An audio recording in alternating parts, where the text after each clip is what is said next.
Today we are going to be talking about entropy and free energy. Now entropy is a really cool thing because all it really means is disorder or chaos. So taking a look, entropy is a measure of the number of possible ways that energy of a system can be distributed. But all that means is how many ways is there for, if you had like a group of marbles, how many ways could you spread those out? And obviously there are infinite number of ways. And the more heat you have, the more ways you can spread it out. So whenever I say entropy, think about disorder or randomness. So let's take a look at this part of our notes right here. When entropy is positive, does that mean I have more or less disorder? Well, if entropy is positive and entropy mean disorder, then delta S positive means there is more disorder.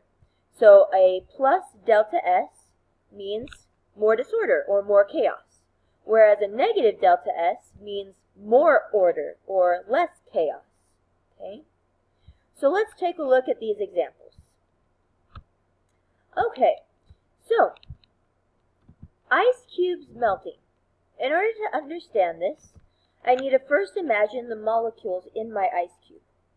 So in an ice cube, you have very structured solid with the molecules really close together. But when it turns into a liquid, the molecules spread farther apart. So in this case, I'm going from a more ordered solid to a less ordered liquid. So this one would be a positive delta S, because I'm increasing disorder. Water vaporizing.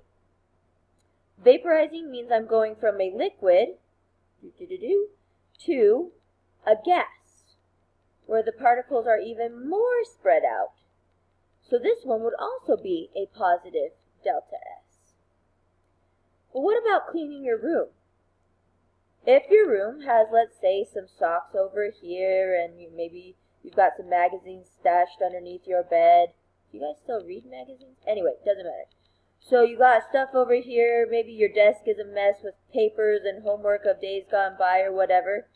And then you decide to clean your room, so then all the socks go in the hamper so they're all in one place, and the bed is now nice and neat and tidy, and now your desk is all the way nice and clean and there's nothing on it.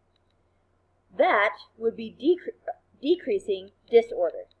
So it would mean that you're getting less order, or it would mean that you're getting more order because you're cleaning up. So this guy would be a negative delta S. So positive delta S means disorder. A negative delta S means order. Okay? And it works for your room, it works for molecules, it works for whatever you need. Speaking of whatever we need, we are chemists, so let's look at a chemical reaction. How do I know if a reaction is getting more or less order? Well, first, I need to look at the number of moles on each side. So I'm going to see I have one thing over here, and then I have two things. So I have three things total, and then I have one thing over here. So I'm going from a 3 substances to make one substance. That would mean that all of this disorder, all of this freedom that these 3 molecules had over here, they've now lost because now they have to become one molecule. So this is an example of a negative delta S because I am creating more order. I'm putting all of my free molecules together and creating a more ordered system. So less entropy. Alright, now that we kind of know what entropy is, we are going to write out the second law of thermodynamics. Okay, so as a review, the first law of thermodynamics is that energy is conserved. In other words, you can't get rid of energy. It can only be transferred to different substances. Well, that is a big part of what makes something spontaneous. The second law of thermodynamics states that entropy of the universe is always increasing. So what does that actually mean? It means that no matter where you go in the universe, you always want entropy. You always want disorder. So take a minute, let's go back to your room, and you've just barely cleaned it, how long does your room last? Like, how long does it stay clean? If it's anything like a lot of the students that have described their bedrooms in the past, it doesn't stay very clean very well. Like, it gets dirty, and it gets dirty fast.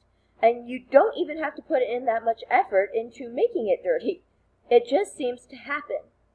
Well, the reason is the universe likes to be at the lowest energy level possible, just like we do. We like to relax, right?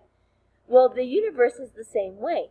And so the universe wants to go to as much disorder or chaos as possible, because that means that there is less energy or less bonds, less things holding it together. It makes it more free and more random. So the universe always wants to go to disorder. In fact, the only way that the universe can be ordered is if you put energy into it. And we'll talk about that in a little bit.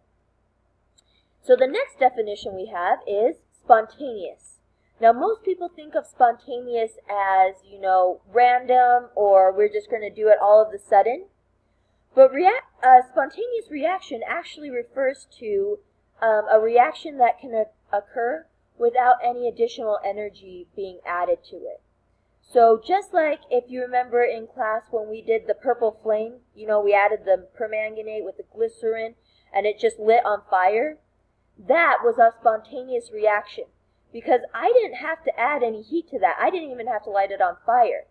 That reaction had so much energy already stored up in the bonds that it could just happen all of a sudden by itself, and we call that spontaneous. So Gibbs free energy is a way that we measure how much energy is available after a reaction has occurred. So if a reaction is spontaneous, it means it has enough energy in order to get the reaction going by itself, and so you have energy left over. It's not all used up in the reaction. And that's what Gibbs free energy is talking about. So, what sign will delta G, or Gibbs free energy, have if it is spontaneous? So when we talk about a spontaneous reaction, we can predict a spontaneous reaction based on delta H, delta S, and delta G. Now, the question was, what sign does delta G need to be in order to be spontaneous? Well, in order to have energy, in order to do other things, or a spontaneous reaction has to have energy left over, we want delta G to have a negative sign. Negative, not meaning less, but just like with heat, it means that you have work left over. Or it means you have energy left over. Okay, so when delta G is negative, it means the reaction has extra energy to do other things, which means that we can harness that energy and then we can use it to do, power our cars, we can power another reaction, we can use it in light, different things like that. So delta G needs to be a negative sign in order to say that it has energy left over. Okay? So how do we know when delta G is negative? I want this. Well, let's take a look at that. So we have this equation, and it relates delta G to enthalpy and entropy. Enthalpy is, as you know, the heat content of a system. And it takes into account the first law of thermodynamics, which says that energy cannot be created or destroyed. The second term contains entropy, which is the second law of thermodynamics, where the universe wants to go to disorder. So both of these things have an effect on delta G, or the work that's left over, and so therefore they both have an effect on what happens with spontaneous reactions. So T represents temperature, but it must be in Kelvin. Okay? Kelvin is degrees Celsius plus 273. So whenever we use this equation, our temperature has to be in Kelvin. Delta S is in units of joules per Kelvin, and delta H is in units of kilojoules per mole. So if you look, the Kelvin and the Kelvin cancel out, but the joules and the kilojoules cannot be subtracted until we make one a kilojoule or the other one a joule. So always be careful with your units for delta G. I'm not sure why they give us delta S in joules. We don't really use joules, but most problems and most tables report delta S in joules, so you always have to be careful of those units. Alright, so let's go over here. We have an exothermic reaction. Now I know that an exothermic reaction has a negative delta H. Exothermic is always negative delta H. And in an exothermic reaction, I see that the energy, or the entropy, is increasing. So that means that my delta S is positive.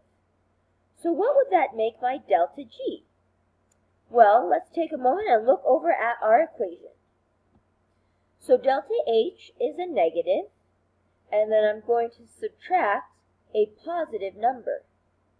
Well, if I have a negative and I subtract a positive, then my answer has to be negative, because no matter what, I'm always going to get smaller. So when I have an exothermic reaction and the entropy is increasing, my delta G will always be negative. So will it be spontaneous? Yes, always. Okay? This is the definition of a spontaneous reaction. It will always be spontaneous if my reaction is exothermic and the entropy increases. These are my ideal conditions. However, we don't always have those conditions. So let's take a look at our next scenario. In this one, it says that my condition is endothermic. So that means the delta H is positive and my entropy is increasing. So the entropy increasing, that favors my second law of thermodynamics, but the endothermic portion does not. So when I plug this into my equation, I have a positive minus a positive. And this is a little confusing because like a positive minus a positive, well, there's no definite answer. Because let's say I had a positive 2 minus a positive 1. Well, that would give me a positive 1, right? But let's say I have a positive 1 minus a positive 2. That's going to give me a negative 1. So whenever I have both of these guys as positive, both an endothermic and a positive entropy, the sign of G can be either positive or negative. It just depends on which side is bigger. So is it spontaneous? Well, it can be, but which side needs to be bigger in order for delta G to be negative? This side. So that means that I need to make sure I have really high temperatures so that it makes this portion a really big number. So yes, this is spontaneous, but only at high temperatures.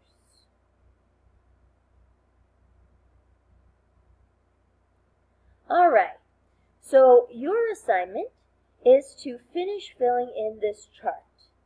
I want you to do the exothermic with entropy decreasing and the endothermic with entropy decreasing. I want you to give me the signs for delta S and delta H, the possible signs for delta G, and whether or not it is spontaneous. And if it's like this example, if it's spontaneous sometimes and not spontaneous other times, I want you to give me the conditions like I did here. Do you need high or low temperatures? Once you have completed that table, I want you to try examples 2 through 6. In this one, number 2, it's a simple answer. This one, number 4, you're going to actually have to plug in some numbers into that equation. Make sure you watch your units. And then for 5 and 6, it's asking you what delta H and what delta S are for this particular reaction and whether or not it's spontaneous. All right, good luck.